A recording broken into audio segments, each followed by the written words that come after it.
Salut à tous, aujourd'hui je voulais montrer comment en fait transformer un web service une IA avec Flask et en se basant en fait sur des projets tiers.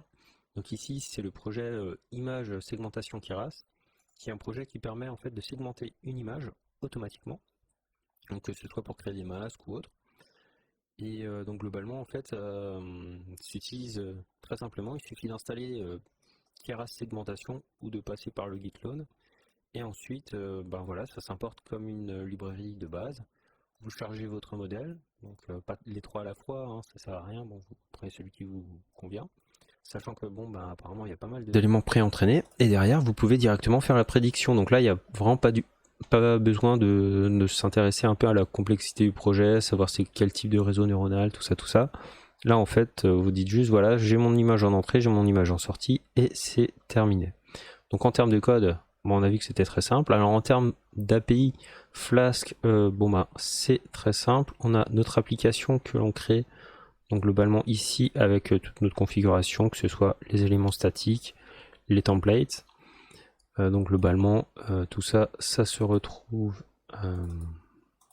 donc ici. Ça c'est pour nos fichiers CSS, JS et autres. Et pour les templates, donc on a notre fichier index là. Bon, alors le projet est extrêmement simple, hein, c'est juste une page où on va en fait uploader une image. Donc ici, voilà,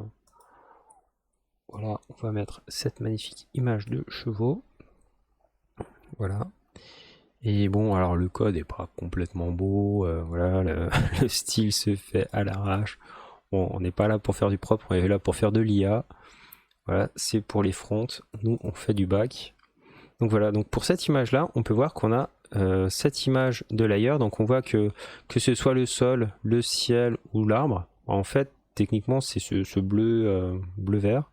Et les chevaux, en fait, c'est le gris. Et donc techniquement, ce truc-là, en fait, ça permet très simplement, en fait, par exemple, sur cette image, où on a nos chevaux, on a notre layer, enfin nos layers ici. Et donc globalement, ce qu'on fait, c'est qu'on prend notre outil de sélection automatique. Et faut que je sélectionne les bonnes images. Et je vais sur mon image de chevaux, je copie et je crée une nouvelle image. Et boum, voilà, j'ai nos chevaux, ils sont tout beaux. Voilà. Et donc bon, après, il faut un peu retravailler l'image, hein, mais globalement, une grosse partie a déjà été faite. Et bon, c'est assez propre quand même quand on regarde le dos du cheval ou même ici. Bon, après, voilà, il y a les barbelés, tout ça, bon, ça faut retravailler. Mais globalement, ça fait quand même une grosse partie du taf, sachant que derrière, vous avez des logiciels qui sont capables automatiquement d'analyser les masques. Bref, donc pour le côté Flask, pas grand chose à dire. Vous avez une documentation qui est très bien foutue, donc techniquement, vous avez vos URL.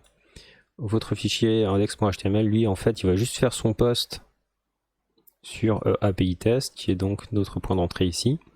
Uniquement en post, si vous tentez d'aller en get, ça fonctionne pas. S'il n'y a pas le fichier, on envoie une erreur. S'il y a le fichier, on vérifie que ce soit le bon type et que le nom du fichier soit propre. Et ensuite, on passe juste par le modèle.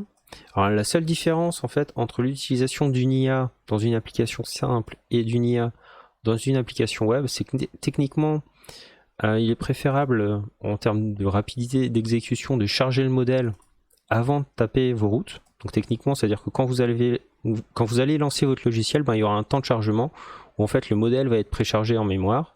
Alors si en plus vous êtes en GPU, il va tout précharger en fait dans la mémoire des cartes graphiques.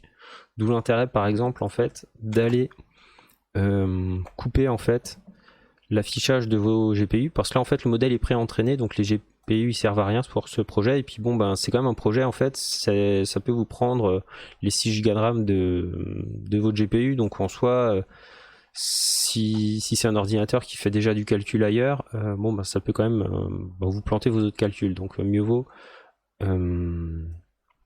bloquer en fait l'utilisation des devices CUDA, et comme ça en fait vous n'utilisez que votre CPU et c'est un peu plus rapide en fait au lancement de l'application. Voilà.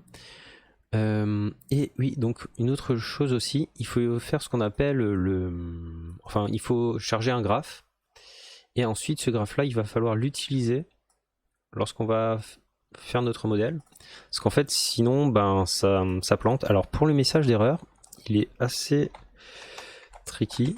Bon, après, il se retrouve assez facilement, mais bon, si ça peut vous permettre justement d'éviter d'avoir un message d'erreur inutile. Donc là, il recharge le projet. Donc bon, ça, à chaque fois, ça prend un petit bout de temps. Mais derrière, donc quand j'upload mon image, alors faut voir si c'est assez rapide. Bon, donc là, je suis en instance de développement, donc c'est un peu plus lent. Mais là, en fait, on voit que l'erreur est ce tensor n'est pas un élément de ce graphe. Et en fait, il lui faut vraiment obligatoirement cette instance de graphe pour fonctionner. Alors que dans une application standard d'intelligence artificielle, vous n'aurez pas ce problème-là parce qu'en fait, ici, vous avez, techniquement, le contexte, c'est que vous avez un thread principal, enfin un processus, et il va avoir un thread en fait d'exécution pour le web, pour pouvoir l'exécuter en parallèle. Et en fait, il vous faut ça pour qu'il retrouve le modèle, sinon il plante. Et donc comme ça vous permet en fait de faire plusieurs appels en parallèle sur votre projet. Et bon voilà, donc c'est juste pour que ça puisse fonctionner donc en parallèle. Sinon, ben, ça plante. Et donc là, si on remet l'une de mes images. Ah, génial. Donc là, normalement, il l'a rechargé. Et là, on n'aura plus l'erreur. Normalement.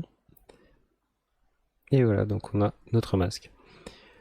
Voilà, donc sinon, en termes d'exécution, on va dire en production. Donc bon, voilà, bon, c'est du Python, c'est pas forcément très performant, tout ça.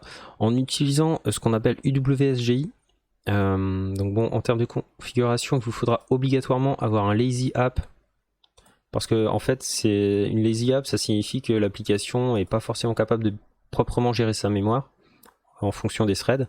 Donc en fait, l'application va être entièrement chargée dans chaque thread, enfin dans chaque process, pour être ensuite utilisée par les threads.